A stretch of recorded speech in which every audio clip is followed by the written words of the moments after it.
بسم الله. نبدا الوصفه ديال اليوم ساندويتش باغيتو عامر بلا داند وبالفرomاج بنين وكيشبع. العجينه ديالو فيها 4 الكيسان ديال الطحين، معلقه ديال سنيده، الملحه ونص كاس ديال الزيت، وكنعجنها بالماء. من بعد كناخذ لا داند كندير فيه كاس ديال اللبن، كندير فيه الزعتر، الثومه، القرفه، البزار، الكزبره يابس، الكمون، التحميره السودانيه وحبه ديال القرنفل. كناخذو كنخليه واحد الساعه ومن بعد كنقليه في المقله حتى كينشف.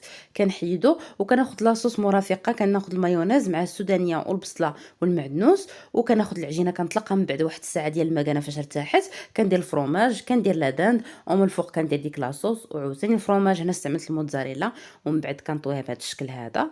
كنطويها هاد الجهه ونعاود نرد عاوتاني للجهه الاخرى، وكنجمع لها دوك الجنيبات ديالها بحال ديك الحلوه، دوك الحليوات دوك ديال الكراميل ولا شي حاجه، كنجمعها من الجناب وكنحيد داك الزايد كنقلبها على الوجه الاخر في اللاطه.